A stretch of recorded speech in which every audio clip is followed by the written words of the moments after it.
So, welcome everybody back in Slavarna. Our next speaker is Peter Todd.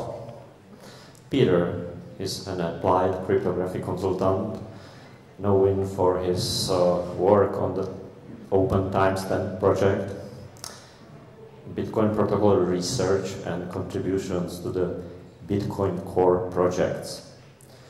His talk is called "What Does Blockchain Actually Do?" So please welcome Peter.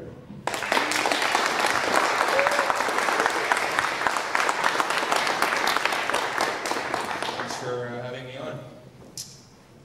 As the title suggests, I thought I'd do a kind of semi-technical intro to, really, what does this tech actually do? You often hear lots of claims of blockchain revolutionizing the world and so on, but if anything, under the hood, it's a lot simpler than I think a lot of people, kind of portray it as often. And I think a good way to do this is really go through the cryptographic primitives and what's actually the building blocks. And a good place to start is really signatures, which if you've ever talked to a cryptographer, they'll often go complain about how terribly named they are. You know, really what we're talking about is something closer to a wax seal. And if you've ever seen a wax seal, I mean, you've got the wax that goes on a letter, and you've got the stamp. And the way you actually make these things is you get hot wax, and you pour it on your letter, and you get your stamp, and you push it down in. And that seal, I mean, well, I mean, what is it preventing? Well, if you look at it up close and are an expert, you'll go compare one wax seal to another and look very closely and say, all right, you know, does this have exactly the right indentations in the right places and so on? And when you're talking about, say, 1600s era technology, it was pretty difficult to go and replicate a stamp to make two different wax seals. So if you had a comparison to see, you know, is this an authentic or not authentic one, you had a reasonable chance of deterring forgeries, you know, deterring fake seals. Well, how does this really map to what we call digital signatures? I mean, essentially, if you've heard the term public key, your public key is kind of like the seal itself, you know, your kind of sample that you go compare against. And your private key is really the stamp, the, you know, physical thing you push into the hot wax. And then the signature itself is kind of the wax itself on the message. You know, there's kind of your comparison.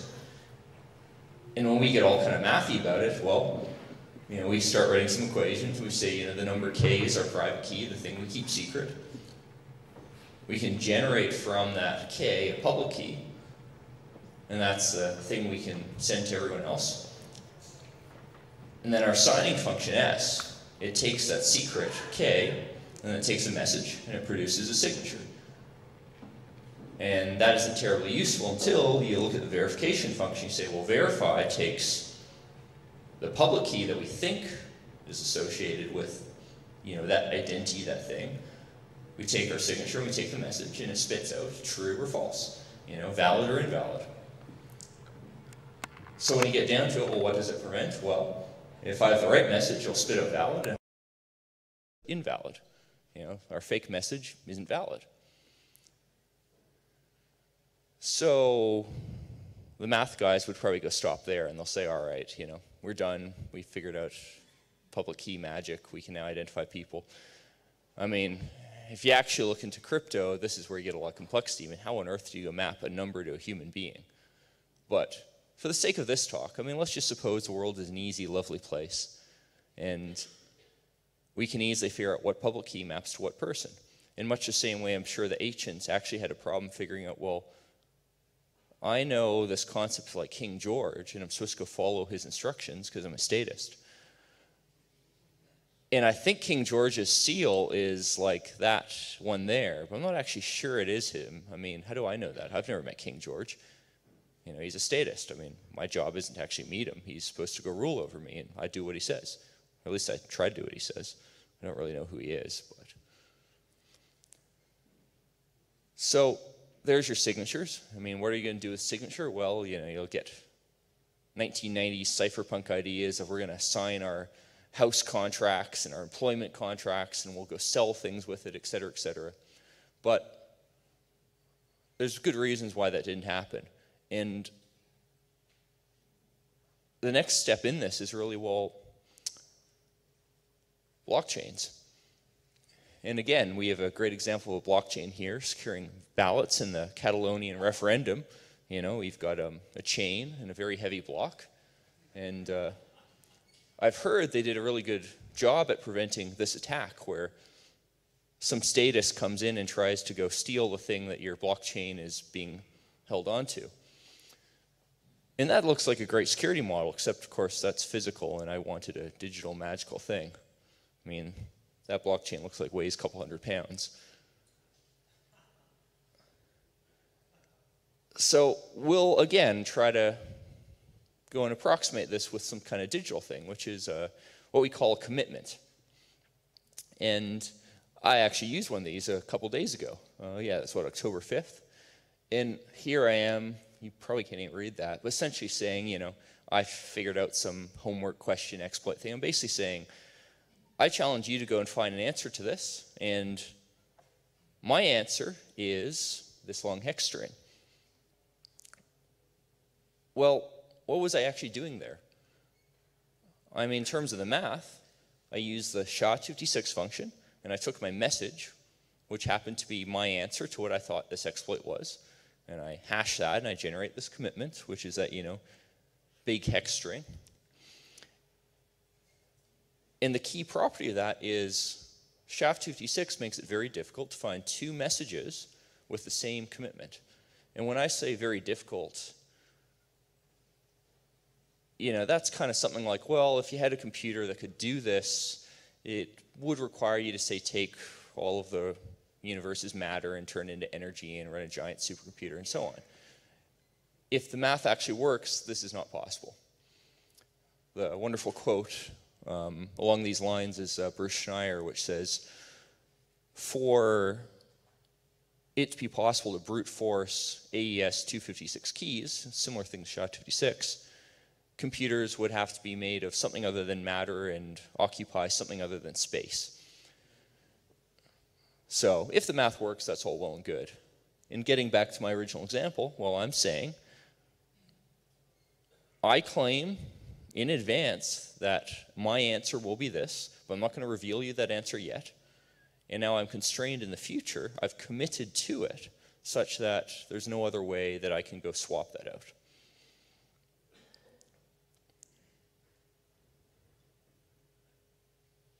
All right, so what about a blockchain? Well, I mean, a cryptographic blockchain is a chain of blocks. That's why we call it a blockchain. And that may sound kind of stupid, but I mean, let's go look at, well, what's actually going on. I mean, we have our block 0, which is that famous Genesis block, which I think the quote's something or something on the verge of bailout for, the bank shit again. And I can get into actually why you would put a quote in that, but for our purposes, we can say, all right, that's your 0th block. And then for every block after it, well, we take the SHA-256 of the previous block, and we concatenate that with our actual data. Well, I mean, what did that really do? Remember my answer here? I mean, my answer is committing me to a particular message. But if that message itself contains another commitment, I'm also committing to the message prior to that. And if that message there contains another commitment, I've committed to the message prior to that. So we've kind of got this chain of data. And with that chain, when I go say one thing, I'm actually referring to everything prior to it. Well, and what's different then about, say, our signatures? I mean, the thing with a signature is it's kind of disembodied. It's kind of separate from other things. A signature is like, I am making some claim, and the claim came from me. But that claim doesn't refer to anything else. I'm saying this thing is true, but I'm not saying anything beyond that one statement. Well, where might this come into play? I mean, imagine if I'm selling you a house and you think I'm giving you a good deal and all and great price, and I sign off my contract, and being the cypherpunk that I am, I sign this digitally with my PGP key. Well, then you go find out, after you try to go move in, that this other guy called Bob, he's already living in the house, and he also has a signed contract with that PGP key. And now you got to figure out, well, who actually owns the house? The problem with this is, well, the fake message is not valid. That's not the full story. The full story is I can make two messages that conflict, that have different meaning. Ultimately, in a sense, the signature system didn't constrain what I could go do, the guy who produced the signature. The signature constrained what the bad guys can do. Well, if I'm the bad guy, it didn't constrain me. Whereas in my commitment example, if I'm the bad guy trying to go pull a fast one and change what my commitment is, even I can't do that because I'm prevented from doing something by the math. In a blockchain being a chain of blocks, well, once we say something about one block, we're prevented from changing the contents of prior blocks.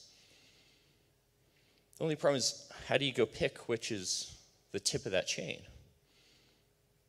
Where are we? Oh yeah, sorry, a bit out of order there. Well, I mean, we have this mining thing.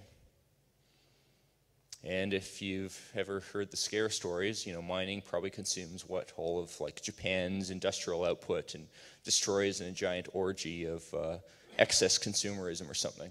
But, you know, quite simply, like, we're destroying energy. But we're destroying energy in a very particular way, which is we're destroying energy in a way that commits to data. Well, we already showed how to commit to data before, but how do you commit to data with an identity? I mean, in my Twitter example, if that tweet didn't come from me, why would that commitment mean anything? You know, it's just like the signatures. An infinite number of anonymous eggs on Twitter can go and commit to things, and it's all meaningless because there's nothing distinguishing one commitment from another. You know, if I wanted to make 5 different predictions for potential Bcash exploits, I could go and make all those different predictions and only reveal the one that actually came true. Well, with Bitcoin, we have that same problem, because in Bitcoin, we want this to be a decentralized currency. We don't want to have identity controlling it. And that's why we use Hashcash. And I'll try to avoid making Adam back here notice I'm talking about Hashcash, because he kind of invented it, and he'll probably go say how wrong this explanation is, but this is essentially what Bitcoin's doing under the hood. It's saying we have our block, the actual thing in the block, and we hash that. And then we also go hash that commitment with a nonce n, and we try to make that number coming out of all that be less than some target. Well, let's think back to, like, what does a commitment need to be? I mean, if a commitment's predictable, in the hash digest case, it's not a very good commitment. So it's essentially like lottery tickets, where, you know, every time I crunch the numbers with a new nonce, it's like I'm getting a lottery ticket. And if that target is sufficiently small, crunching those numbers to go and check this nonce is actually quite hard. You know, that bank of miners you see here in this kind of blurry Creative Commons photo, that's probably checking, I don't know, 1 billion or something per second. You know, 1 billion nonces per second, trying to go find that one nonce that's valid. And in Bitcoin world, you know, globally, I think the current target's like 1 over to the 64th power or something.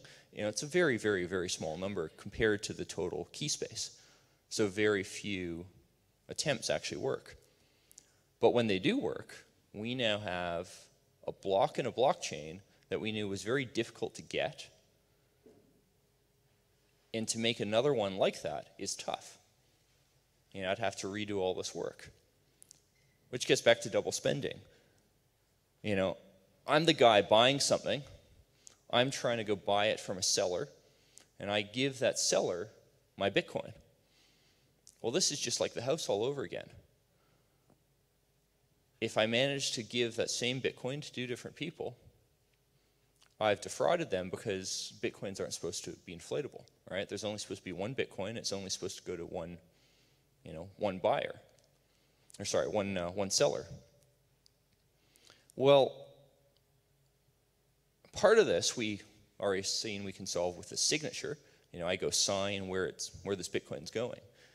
But by putting this data in a blockchain, we now have a way to define what's a full set. And if we make the rule be, well, you're not allowed to send the same Bitcoin to 2 different people, we've now prevented a double spend. And now then, if we use something like mining to make it difficult to create 2 parallel blockchains, well, not only have we prevented a double spend at that level, we've prevented a double spend at the Bitcoin level. And with that, that's really how blockchain works.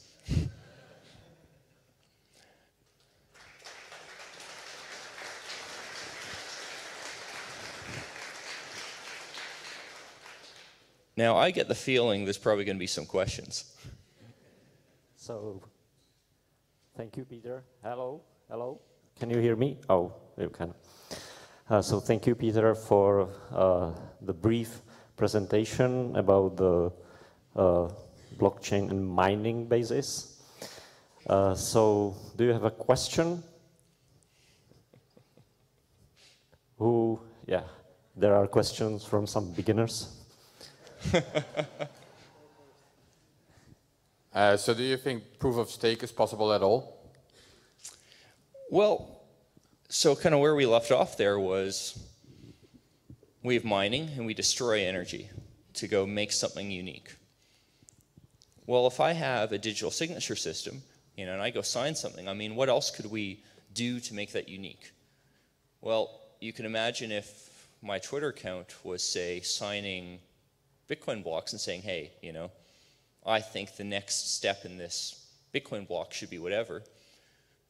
I mean, what would happen if I made two different statements at once? Or maybe even more concretely. I mean, if I'm the guy selling that house and I try to sell two different houses to two different people, or sorry, one different house to two different people, well, what are you guys going to do when you find that out? You're going to go say, well, Peter Todd is a fraudster. Here's the proof.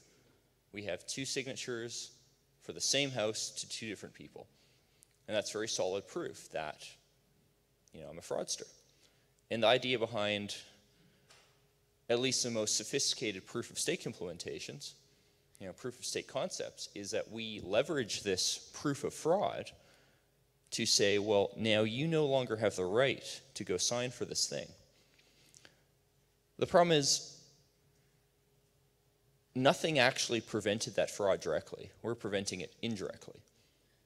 In the case of mining, we prevented it directly by saying, well, to do that fraud, you actually have to destroy a ton of energy.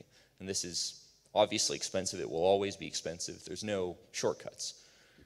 In proof of stake, there is a shortcut, which is if I can defraud one person and other people don't learn about it till it's too late, I do get away with the fraud. And long story short is we call this the nothing at stake problem.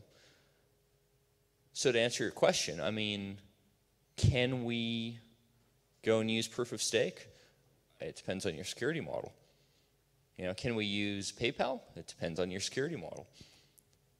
I mean, if I'm just, trying to go buy something online and I don't think I'm going to get censored, I don't think I'm going to get attacked, I probably will go use PayPal because that often goes and works. And my security model in that case is PayPal is okay.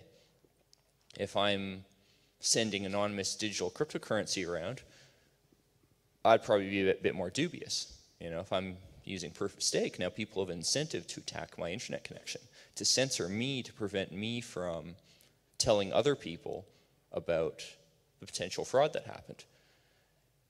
And in practice, I mean, there are proof of stake chains out there, and so far, the ones that have actually been deployed, they've tended to break down because of these nothing at stake problems, where I can create multiple different versions of history, and you can't distinguish between each one any more than you could distinguish between me selling the house to Alice and me selling the house to Bob.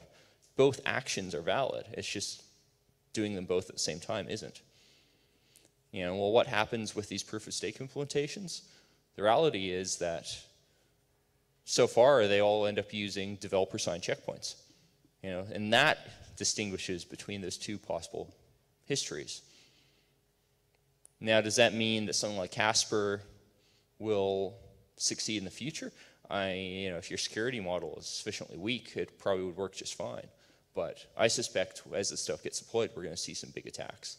And that's going to come out of this nothing at stake problem. So, hey, Peter.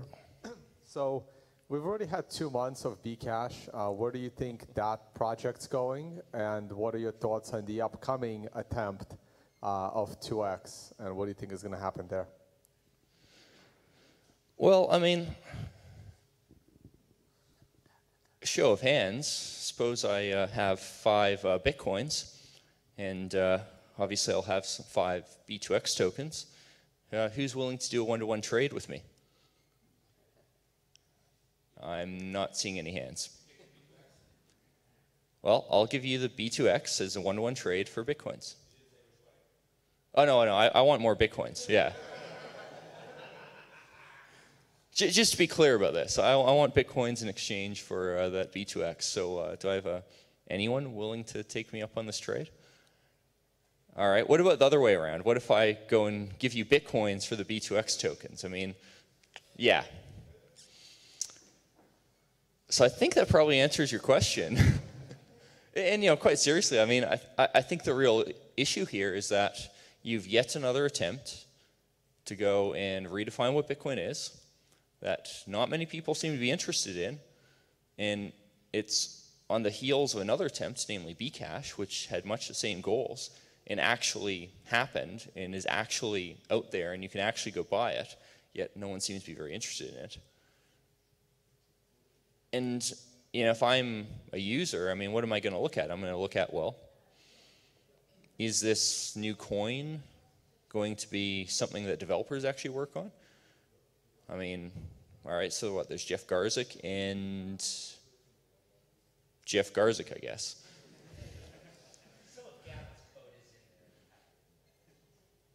A little, but he's not doing much, Like, their team is just small, and no one seems to be interested in working with them. So let's face it, cryptocurrencies aren't perfect. They do rely on a bit of trust.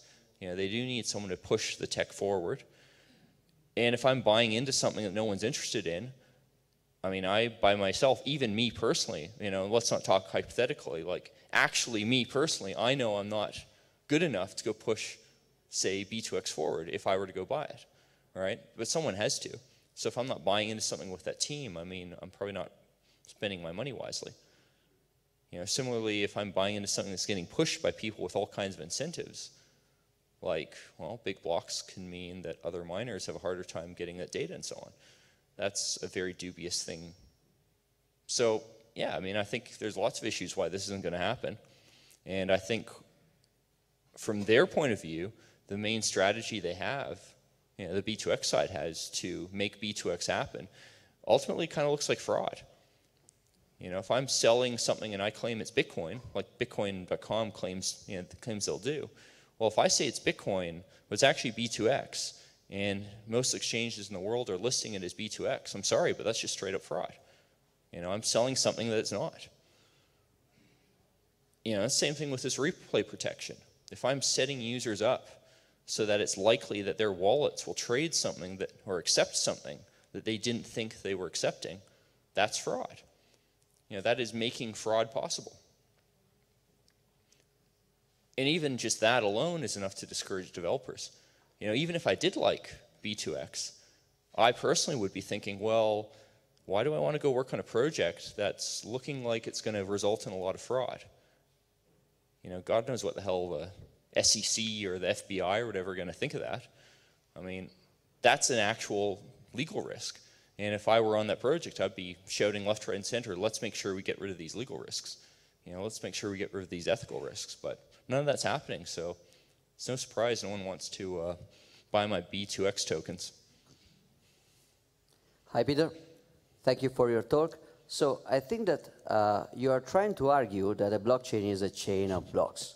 Now, it's very clear to me after your presentation why it has to be a chain. So basically in a hash chain, a chain of commitments, but still not very clear why it has to be a chain of blocks. Can it be just a chain of single transactions like in a Tangle or like in IOTA or UTA? I ask this question because I think it's relevant for private blockchains. I mean, if you don't have stuff like problem with network propagation and you are in a closed environment, you probably don't need blocks. Is that right? Well, I mean, when we look at my lovely little math equation there, where did I actually say what a block was? And it is easy to imagine systems where a block is one thing, like one transaction. And in fact, this is kind of the wrong audience to make this joke, but let's assume for the sake of argument that this was a fintech conference and you guys were all a bunch of 70-year-old bankers who had recently got, say an Apple like iPhone, and their assistants were helping them use it. even in that circumstance, most of the people in that audience would be using a blockchain every day. And the reason why is something called certificate transparency. And what certificate transparency is basically a blockchain for HTTPS, SSL certificates. So when I go to, say, my large US incorporated evilbank.com, when that green bar pops up, or at least it would if they were competent, it probably won't in reality, but if they were competent, it would go pop up. And I'd be able to go click on that and say, all right, why does my computer think that that connection is to that bank?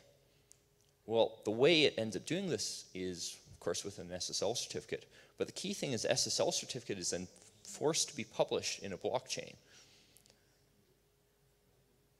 Google and a few other providers run those blockchains. They're signed. But what my browser is getting is a proof that that thing happens to be in one of those blocks. And that particular, the way that block works is just one SSL certificate per block. And just like the blockchain I'm showing here, they refer to the previous block and so on. But the important thing there is that it is a canonical place. And because of the nature of a blockchain, I can go start at the tip block and work backwards and say, well, I don't have the data for this commitment. All right, where do I get it? All right, I've got that. How do I get the data for the next commitment and so on? And the moment I run into, hang on, I don't have the data there, that's where the fraud happens. In the case of an SSL cert, that's how a man-in-the-middle attacker would create a false SSL cert and not have that detected by, for instance, the bank. Well, that particular type of blockchain, Google Chrome supports it. I think Google Firefox just added support, if I remember correctly. Long story short is this is getting very widely used. It is a blockchain. Every block has one thing in it. Sure, it's signed by Google, but it works and it's very successful. So to answer your question, yes, absolutely you can do that. The other thing is, why does it need to be a linear chain? There's lots of systems where your chain could branch. Yes, it's not necessarily called a blockchain at that point, but when you look at a transaction graph, I send you bitcoins, but those bitcoins came from multiple sources. You can imagine a reworking of Bitcoin where that chain is actually a directed acyclic graph. I actually directly commit to where that money came from, and you can imagine the proof of work committing to that as well. And Ethereum's proof of work algorithm actually kind of works a bit like that because of the idea of uncles and so on. So yeah, this is definitely an idea, and frankly, blockchain is probably not the right data structure for a lot of problems, but they're easy to understand. So. Thank you, Peter, for your talk. It was a very concise explanation of what the blockchain is compared to I think there was a tweet, something along the lines of if you watch a VC explain what a blockchain is in a post, it's a little bit like watching a 5-year-old explain what their parents do for a job. So that was definitely a refreshing explanation. My question is about the word blockchain and how, I like words because you can convey ideas and talk about them, unless both people in a conversation have the same definition of the word, right? But the definition of the word blockchain has become pretty much meaningless at this point. At least that was my feeling. My question is how can we get that back? And the second part is when I studied Bitcoin and the past of it a little bit, I discovered a source code leak of the November 2008 source code. And the interesting part is so the first time somebody used the word blockchain was actually in the main.h file in the Bitcoin source code. But in the November leak, that word didn't show up. Instead, Satoshi used the word time chain. Yeah. Any idea why he changed that, in your opinion? And what would the word look like if we were only talking about and going all to time chain conferences? Well, the actual term blockchain, someone else can probably go dig up the exact reference, but I've heard of it being used in academic papers, even in the early 1990s. And it's not really surprising that would. If you have a chain of things, which is a natural cryptographic structure, you might call those things blocks, and then you call it a blockchain. You know, this is not a particularly hard term to come up with, and it's something that you'd reinvent many times over. So, yeah, I mean, that's kind of a natural thing. I think where the confusion comes in is really that people are looking at these sort of promises of what you would do with the so-called blockchain tech. And those promises end up being not really based on fact, you know, not really based on solid, concrete ideas.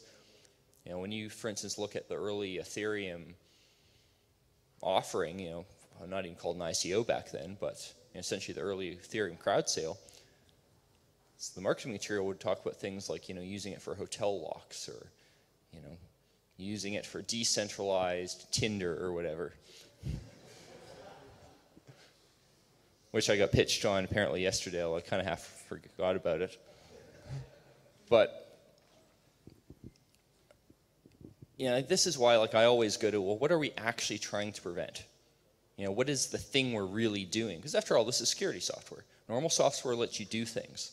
Security software annoys people. And it annoys people by preventing them from doing things. Hopefully the attacker, but often the good guys too. But either way, I mean, you got to start with that design criteria. And unfortunately, most blockchain tech enthusiasts don't do that. You know, they talk about, well, we're going to make decentralized Tinder. All right, that's all well and good. What is being prevented here? Well, from what I gather, decentralized Tinder prevents me from forgetting about the fact that 99.9% of my matches never went anywhere. That's not something I really want to prevent. So yeah, decentralized Tinder doesn't make any sense. You know, not with a blockchain anyway. But you can imagine, like, people kind of see this tech and they get ideas about it. The other half of it is that people, I think, kind of forgotten what a cryptography is. And when they see these use cases of cryptography that look all exciting, well, people start thinking that all of cryptography is this. You know, this is why my Twitter profile says I'm an applied cryptographer. You know, I'm some guy with a fine arts degree who goes and takes crypto, which is not that hard to understand once you know, put into building blocks, and applies it to actual problems. You know, that's what blockchain tech is, and a blockchain just happens to be a particular solution to a certain class of problems. You know, most of the problems we have are actually much simpler. I mean, how do you know this email came from me? Well, because of a digital signature. I know maybe we'll put a blockchain in there somewhere, but that's not, like, first and foremost what you should talk about. You should talk about the cryptography. So, you know, how do you get people away from this? I mean, I think you just got to be consistent in your terminology. You know, say what you're doing is crypto. And as for Satoshi talking about time chains, well, that's kind of a pet peeve of mine, which is people talk about timestamping rather than, ironically, blockchains. You know, why that's a pet peeve of mine is, well, a time chain, that makes it sound like the thing that matters is the time that the things in the time chain, you know, get committed or get added. But, you know, my house example, well, all you cared about was the relative time between those two sales. And the only reason you might care about that is the law will probably say the first one is the real one. But in any sane system, what matters is first or second, not exactly when. Because after all, I mean, if I walk sufficiently fast, my notion of time is radically different than yours. I also start aging younger and star in a bunch of sci-fi stories. You know, I mean, quite frankly, like, it is a physical fact that we can't really talk about time concretely, but we can talk about order, and order is much more useful to talk about. And that also means that when people say, for instance, that the blockchain timestamps things, again, that's just incorrect. You know, my pet project, Open Timestamps, it timestamps things just great. Does it mean that a timestamped house sale gives you any real security? Basically, no. Because the timestamp just says when something was done, not if there's conflicts. So from that point of view, yes, a blockchain is a great term. It's a much better term than a time chain. And I'm actually kind of glad we got the blockchain terminology as abused as it has been. Because at least then I can say a blockchain is a chain of blocks, and you can figure out what's in the blocks, and you can come to consensus over it. Two quick questions. First, are there any reasonable cryptocurrencies apart from Bitcoin that you find worthwhile to investigate? And the second one, do we have any idea how to implement decentralized routing for Lightning Network? Well, in terms of reasonableness, I mean, first of all, a lot of them just copy Bitcoin. So in a sense, obviously, they're going to be reasonable. I mean, Litecoin's basically a clone of Bitcoin. So modulo the fact that it's not Bitcoin, it's perfectly reasonable implementation. You know, and something like Zcash, I mean, it certainly adds interesting capabilities. So from that point of view, yeah, it's kind of reasonable. I think the problem there is that if you're investing in one of these currencies, we can also add those features to Bitcoin. You know, we can add them either, you know, in a federated chain, or we can, in a sense, add them by just using Zcash and buying some Zcash, selling it again, and getting anonymous Bitcoins back. So really your question there is about how do you not just have a reasonable implementation, but how do you get the mind share? And I think that's just a standard problem where in something like currency where there are very strong network effects because I don't want to have to buy multiple currencies, you're always going to have the most reasonable thing be the thing that everyone else uses, so long as it's not all that bad. I mean, Bitcoin itself, let's face it, if there was some way to get US dollars into the digital realm in a secure fashion that was censorship resistant, et cetera, et cetera, et cetera, I think it would outcompete Bitcoin in a second. Because for most use cases, what we want is a thing that we can securely move money around and store money that isn't vulnerable to censorship. Now, for a subset of the use cases, they want it to not be vulnerable to, say, inflation. But for a lot of use cases, I would much rather not have the exchange rate risk of Bitcoin because that's not what most of my expenses are priced in. Same thing as if we could somehow digitize gold, you know, and send gold digitally in a secure way that didn't have counterparty risk. Absolutely would outcompete Bitcoin because then it would have that non-inflationary part, plus it would have the digital part. The only reason we wound up with a different currency for Bitcoin is I, for the life of me, can't figure out how on earth am I going to digitize gold without counterparty. If you have any clever ideas, please tell me. You know, it's probably just can't be done. And that's why we end up with separate currency. But once you have one currency, where are you going to add another one? Adding another one is just inconvenience. You know, if I want to use Zcash, given that most other people are accepting Bitcoin, I'm now going to buy Zcash and then sell Zcash. And now I've done 3 transactions, you know, rather than just one. It's not really what I wanted to go do.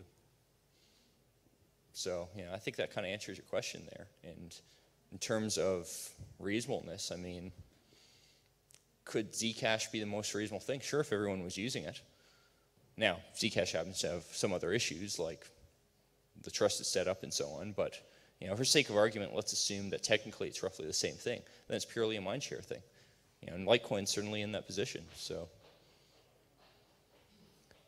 Yes, and there was another question, I think, about if we can build the Lightning Network in decentralized, really decentralized Lightning Network. Well, I mean, what do you mean by real decentralized? I mean, the routing in, is there any idea how to do decentralized routing in Lightning Network? I mean, the decentralized routing thing, depending on what kind of scalability you want, that's a very easy problem. You know, because every Lightning channel gets associated with the Bitcoin transaction output, the problem of routing will never be any worse than the problem of having copied the UTXO set times some, you know, fixed constant times some amount of how do I put it? Some amount of coins, you know, some amount of overhead per coin. So concretely, you know, if you imagine, say, every Lightning channel is associated with, say, a kilobyte worth of state, well, if we just propagate all that stuff around, I think right now we've got, I don't know, 25 million UTXOs or something like that. Well, 25 million, I don't know, 25 gigs worth of data. it's not that bad. It's not great, but it's not that bad. And with that amount of data, we'd be able to scale Bitcoin, many times more than it is right now. Is that sufficiently decentralized? I know I'd like to do better, but I think the basic answer to that question is yes, it's quite plausible we'll have decentralized routing, and it doesn't look much harder than before. It's not necessarily the best implementation. I mean, the flood fill aspect of that kind of is stupid, but it works. It's a potential prototype. I think the more interesting question is, if your notion of decentralization is being in a position where, lightning hubs, in a sense, like lightning channels with more capacity or less capacity than normal, don't exist and everything is equal in that way, that's, I think, when you can make a decentralization argument, and you're going to probably go toss out lightning and replace it with something radically different. I'm trying to go work on stuff like that with my work on Proof Marshal to find a way to send proofs from one person to another and rate these kind of applications. You may have heard of my tree chains idea, but that looks nothing like lightning. And whether or not I can actually make that tech work is, frankly, an open question. I would like to ask if you think that we can do without the blockchain. Recently, I saw your opinion on MadeSafe on Twitter. MadeSafe is trying to build a distributed network where small deterministic groups of nodes are processing everything on the network. And on Twitter, you said that you visited their office and they wasn't able to convince you.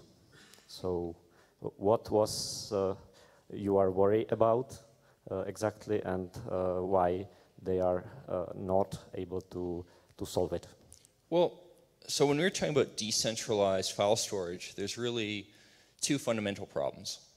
And the first one is, if all you want is to have at least one extra copy of your data to exist, a decentralized file storage system can easily provide some assurance that's true.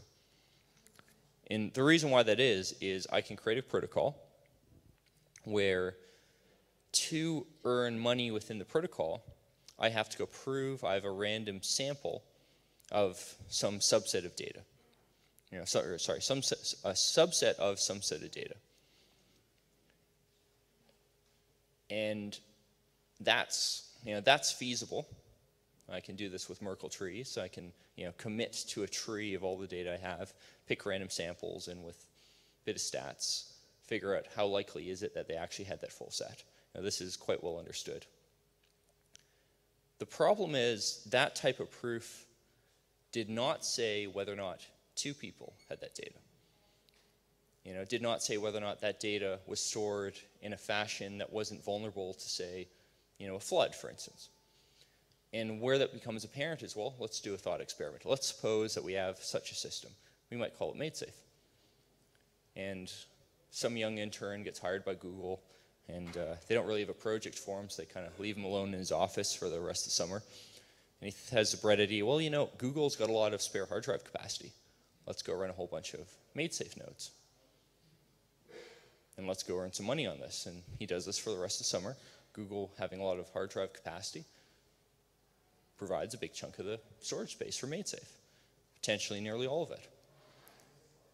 At the end of the summer, his manager realizes that they've ignored their intern for the past 6 months, and oh shoot, what were you doing? Oh, I was running MadeSafe nodes on Google. Yeah, you're fired. And they shut down all these nodes.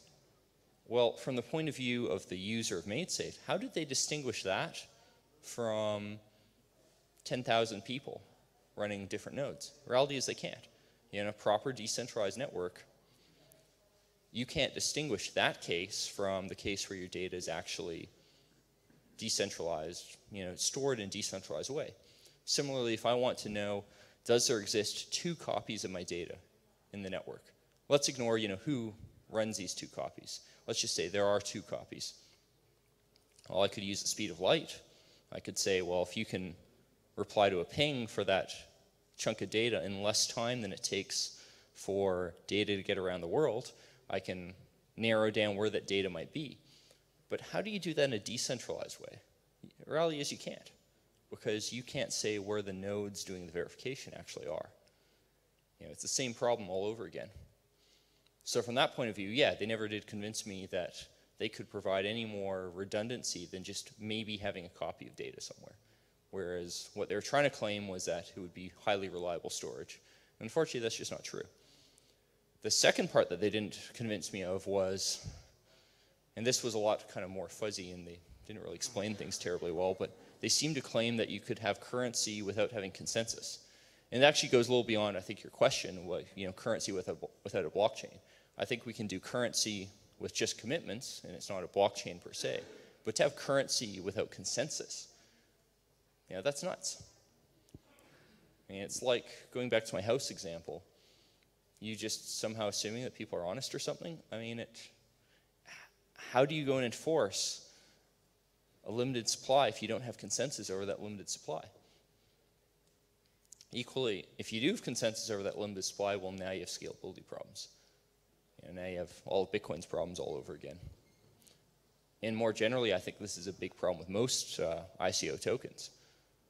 You know, the moment you add a token to your project, you now have to have consensus over that token. And with current technology, consensus over that token doesn't scale. Therefore, you've just taken your protocol, which might have been really cool, and made it not scalable. You know, I can't really recommend that as a good idea. And unfortunately, I think MadeSafe, they recognize that. They did the thing that would work, except why would you ever invest in a token that can be inflated? So, I don't know, maybe they've come up with something new since then, but you know, when you're talking about a project that started in like early 2000s and still hasn't produced results, maybe it will never produce results. You know, currently I'm just not convinced that it will. Okay, thank you. And last question. So, favorite punk rock person in the space, DeSantis, put out this thing about how theoretically, basically, every block could fork. And so we get into the idea of derivatives and derivatives of derivatives. Do you see the possibility that ICOs, as they're presently done with individual tokens, could be done on forks, so consensus individual forks of the existing chain? I mean, in other words, that nothing's happening anywhere else but on, essentially on the mother of all chains. Like, a statement like that kind of annoys me because it's not really all that precise. You know, when you're talking about, say, a fork. Very fuzzy, a lot of hand waving, I agree with you. But let's spin it out actually. So let's try to like maybe come up with, you know, the term that's used often, steel manning. You know, let's take the best version of this argument. And if what he means is, can we have a system where, you know, we do a fork as a way of doing our ICO, I think you've got some pretty obvious consumer issues, which is that, why am I going to go use this complex system that requires like all these complex tokens that I can barely describe when I could just use a normal application? You know, and I think that gets back to my other issue with ICOs, which is they'll probably get outcompeted by simpler solutions. You know, my own project Open Timestamps is, I think, an example of that, where timestamping is a sufficiently simple problem that I can probably go do it for free, you know, with development funded by donations. The service can be offered for free. Heck, it's so simple. Service can be offered for free, even though it's kind of centralized. And, you know, if you're an end user looking at, well, am I going to use that, or am I going to use Tyrion, which sort of seems to require me to buy a token? Why am I going to choose the latter when I can just install something and use it? And Tyrion, to their credit, I think they recognize that, which is that they expect making timestamps with their system to be free for the first year or two. All right, well, that's all well and good, but then again, remind me, why did I go buy that token? I mean, where's the demand part of the supply and demand? I see lots of supply. I see Tyrion nodes getting injections of Tyrion tokens as a reward for being run, but where do you actually go buy the thing? You know, until you have that use case where you go buy it, why do you have a token? So, you know, I think that's more the bigger picture answer. I mean, all fuzziness aside. Yeah. Thank you. So thank you, Peter, for the presentation and very interesting discussion. And now I would like to invite you to our closing panel. impact of cryptography and decentralization to our future in Studio One.